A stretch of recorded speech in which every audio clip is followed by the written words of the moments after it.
Alright, what is up YouTube? And today we got how to strengthen your grip strength, and at the end I'm going to throw in how to get your wrists bigger. As you can see, I don't have huge wrists, and wrists are mostly genetic, and to an extent grip strength is also a little bit genetic. But we're going to get into all that in this video.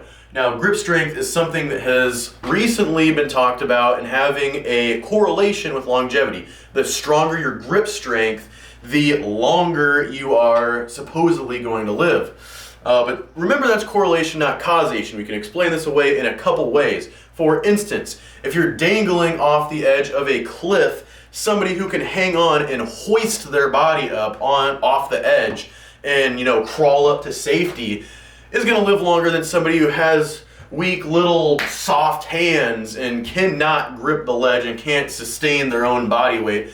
They're plummeting to their death. And people in hospice are not going to have as strong grip strength as Dave from the gym.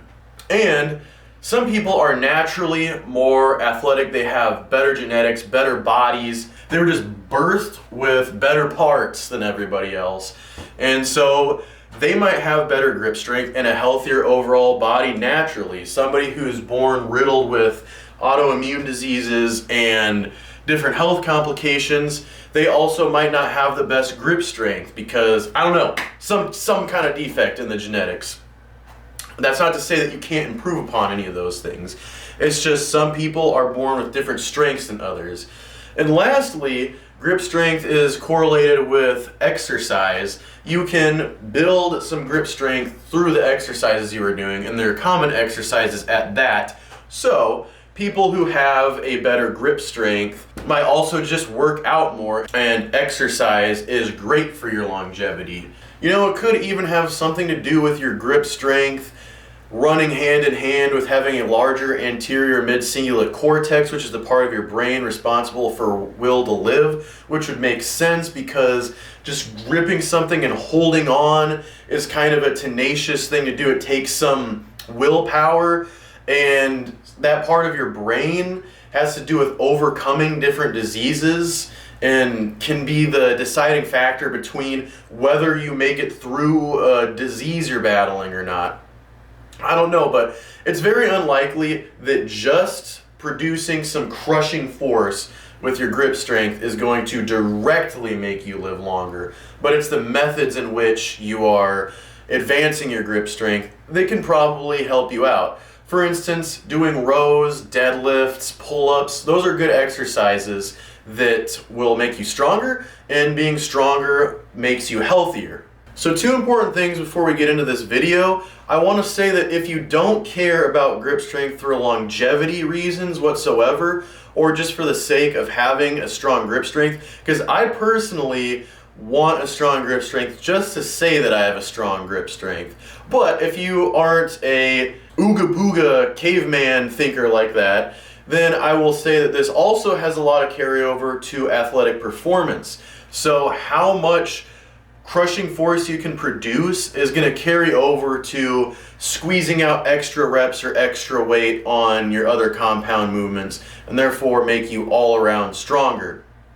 The second thing I want to say before getting into this video is the grip strength that applies to palming a basketball.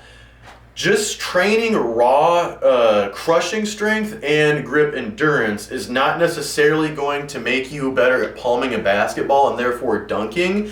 You are going to want to actually train gripping a basketball. There are specialized grip trainers that have little things that attach to each of your fingers, and you kind of curl your fingers in like that. Or just by simply grabbing the basketball and trying to palm it, hold it out for a long period of time, do like movements with the basketball palmed in your hand till failure. That's a completely different ball game for grip. It's not grip strength and it's not grip endurance.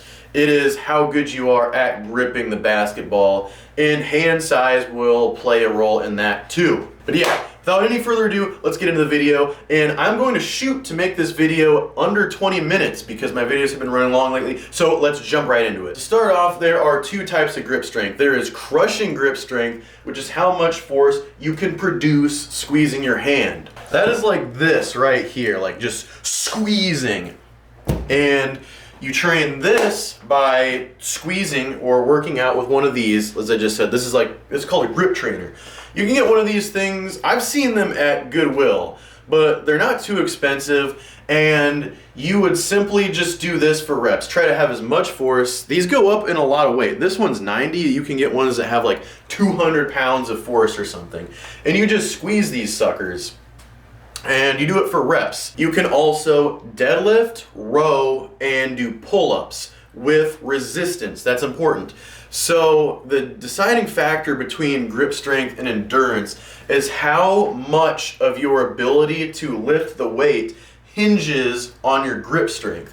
So you'll notice with deadlift and with heavier rows, people usually switch to chalk over under grip or use wrist wraps. Your crushing grip strength is the factor that would make you able to lift that same amount of weight but without those aids. So how you are going to improve upon your crushing grip strength other than using a grip trainer is to train probably 5 reps or under of heavy deadlifts, heavy rows, and heavy pull-ups with a standard raw grip like this. Not over under, not hook grip, and not using wraps, obviously.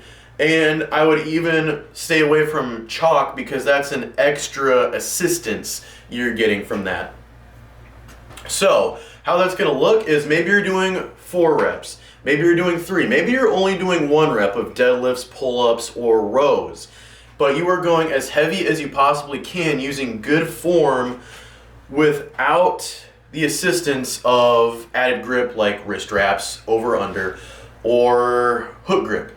And you're just going to want to complete good reps of these exercises that challenge your grip strength throughout the whole motion. Also, things like bench press and shoulder press, where you just squeeze on the way up, is a good way to also build your grip strength and even put some size on your wrist. Like I said, forearm size is mostly genetic, but a little here and a little there can add some size over time. Well, again, we'll talk about that later.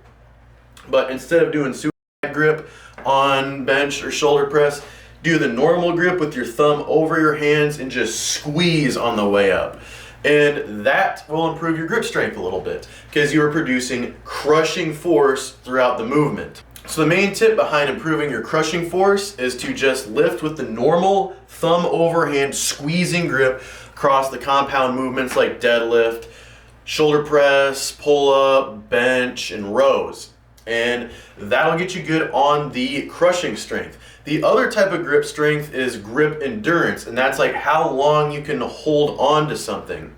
So this would be like your dead hangs or pull-ups for many reps, or rows or deadlifts for lots of reps, because it's how long can you hold on to something challenging for. You can also improve your grip endurance with a grip trainer like this by just squeezing it and holding it right there. Not doing it for reps, but just holding on. I like to walk back and forth when I do this because it keeps my mind from going crazy just thinking about how hard squeezing this for that long is.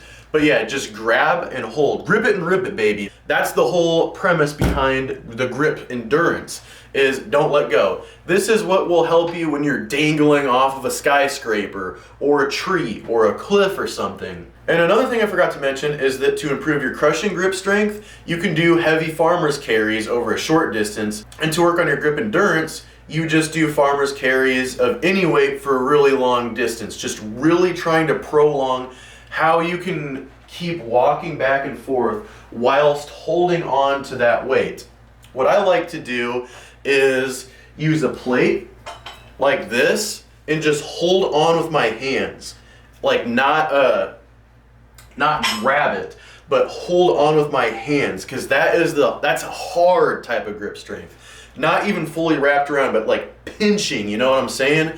So that's how I do my farmer's carries. Or sometimes at the gym, I take the 225 bumper plates, put them together, and then hold them in one hand so that they will fall if I let go of them, or even loosen up on my grip strength at all. So I said I'd throw in a little something to make your forearms bigger at the end of the video, and I'm gonna uphold my promise, and it's really simple. So all you're gonna wanna do is take resistance. You probably want it to be either a barbell or a dumbbell. I can show you how that exercise would vary. I decided to cut the audio and voice it over because I kind of messed up the commands here. Basically, I'm talking about extension versus flexion of your hand. And extension is where you're bringing your hand away from your forearm, the same way you bring your forearm away from your chest with tricep extensions, and then the other one is just flexion, kind of curling your hand in. So there's kind of 4 directions you can go in. This is kind of a fat dumbbell right here, so it's a little hard to display my point, but look at the hand. The hand is coming up and it is contracting the wrist muscle responsible for moving your hand like in any direction basically. So you got your wrist flexion, you got your wrist extension, and then you got it the same way front and back. They are really stupid looking movements, I know. And how I would recommend going about these is just take 2 to 3 sets at the end or beginning of every single of your workouts throughout the week, because having a forearm day is going to blow chunks, brother. I mean, talk about the most boring workout you could possibly draw up. I'm gonna real quick show you how to also do 2 of those with the bar. You can't really do the neutral grip flexion and extension with the barbell, but you can do like from the frontal part of it. So that would just look like this. You're either extending your wrist or flexing your wrist. Kind of think about it like rolling the bar up your lower arm, like that. One thing that helps me is to prop up my wrist on something. So take this part of my pull-up bar and dip bar, for instance. I rest my arm right here, let the hand bend over the rail, and then either extend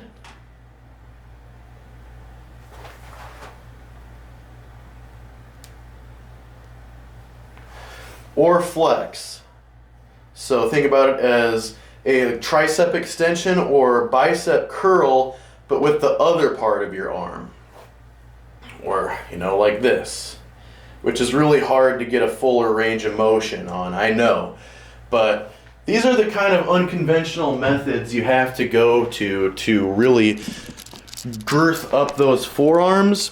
The surefire trick to improve your grip strength or build upon your forearms is to just work a blue-collar job. I'm talking construction, landscaping, pipe fitting, mechanic, you name it. Anything that is a little rougher and down and dirty, that will beef up your forearms and give you some tremendous grip strength. I'm not even joking. But other than that, just remember to squeeze the arm on those compound movements. Right there, that actually, you know, gave me a nice little wrist pump. So at the very least, if you're carved up, if you got the blood flowing, you can at least get a pump doing some of these wrist curls. And over time, maybe hypertrophy your forearms. Because like I said, forearms, like calves, are one of the hardest muscles to just grow. But that doesn't mean they can't grow. They just take a lot of time, and sometimes half of the growth is just having blood pumped in there all the time, using the feeder method, so they just look bigger.